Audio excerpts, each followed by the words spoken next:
Yeah, I'm David Baker from Grey and Gold Cider, and we're sitting here next to our barn with the production facility and beside our orchard. Just opened a couple of weeks ago, right? Yeah, we opened within the last month, so it's nice to be able to sell our cider to the people. So where exactly are you located, and why is this the spot you chose? Yeah, so we're just south of Clarksburg, the town of Clarksburg, the twin towns of Thornbury and Clarksburg in the Beaver Valley. We're actually on the former bed of the big river, so our soils are all alluvial, very sandy and rocky. And yeah, we picked this spot because the Beaver Valley has an awesome microclimate, tons of apple growers around, also lots of people biking and touring in the area, and so yeah, lots of people that can pop in and try our cider. The getting quite well known, the Apple Pie Trail, I guess you could say.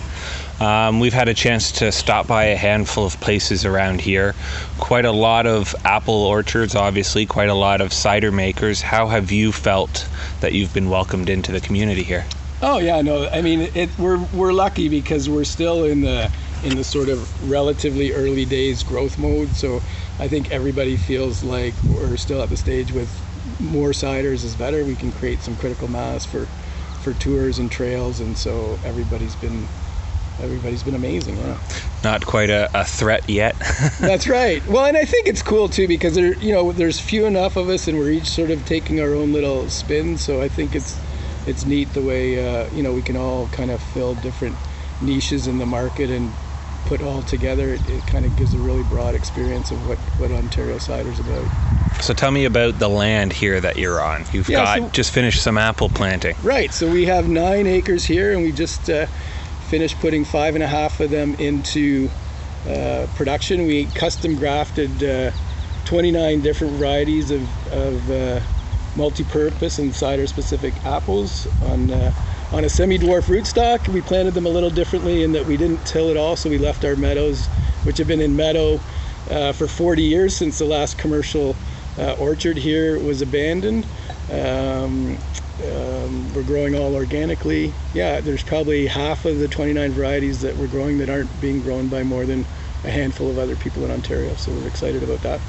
And then you just opened up your tasting room, and the production facilities have been happening for a couple of years now, though, right? Yeah, we've been producing here for 3.5 years, and just waited to get our 5 acres planted so that we could open our retail shop. And we actually planted our last tree on the day that we got our 5 acres done on the day that they got rid of the 5-acre rule. So but no, we're happy to have our fruit here, and looking forward to when it comes on stream. We already are actually getting a little bit of fruit this year, so yeah, it'll be fun.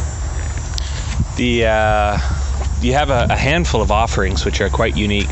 Can you tell us what you have available? Or yeah, so I mean, we sort of specialize in heritage style ciders. One of the things we're doing now is everything that we do is wild ferment, so that tends to give you some interesting characteristics that you don't necessarily get in cleaner commercial type ciders.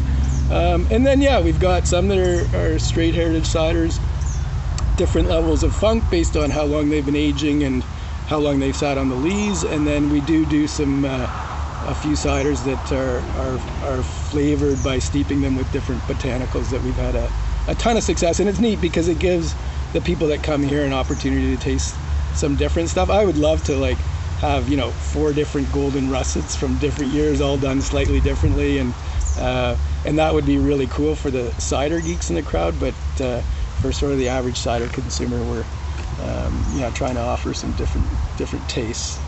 Have you noticed a difference in the last couple of years about the average cider consumer? I mean, that's a good question. We haven't really, because I haven't been face to face with consumers. That's we've been selling a little bit through some licensees in Toronto, but yeah, part of my goal in opening the retail and eventually opening a tasting room is to be able to talk to people about cider and see what they're getting at. I have been surprised in the month that we've been open how many sophisticated cider drinkers there are, and also how open to new and different stuff the sort of the less less educated new arrival to the cider market has been. That's been really fun. What would you say has been your biggest challenge in opening? Yeah, probably the town of Blue Mountains. Yeah, I mean, I think, you know, you hear different versions of bureaucracy complaints from different cider makers. With us, it was bizarre because it was, we don't have a tasting room yet because it will be really difficult to get our barn certified for occupancy, and so I expect some hassles from the city on that.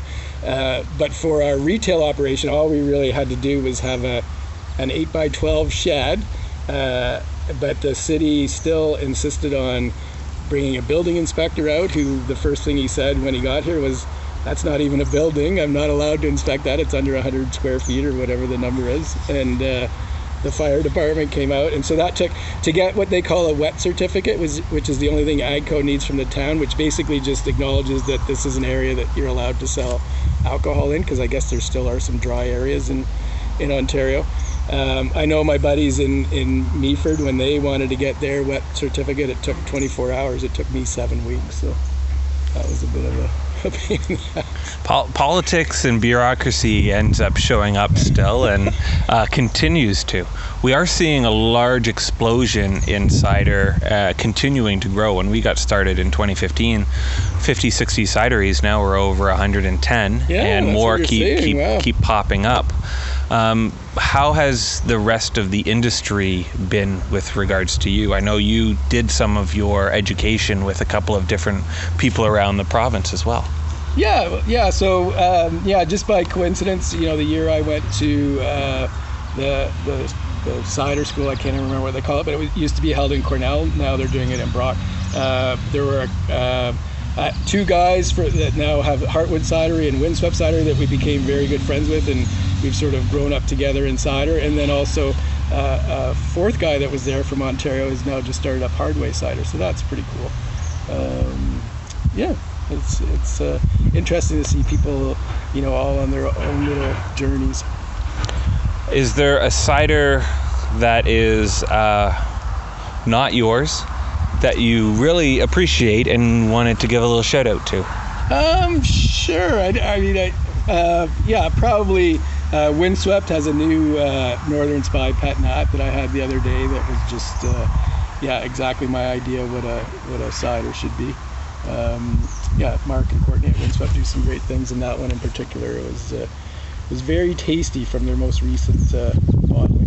Excellent. And if people want to reach you and they find more information, where would they go? Yeah, so we're on Instagram, Grand Gold Cider. We have a website. We're about to launch our bottle shop online. It's all ready to go, but to be honest, we've had trouble keeping up with demand at the farm, so we've just held off on pressing the go button on that. But for people that can get up here, please do, and those that can't, look for our website soon. Thank you so much. Cheers. Thanks, Barry.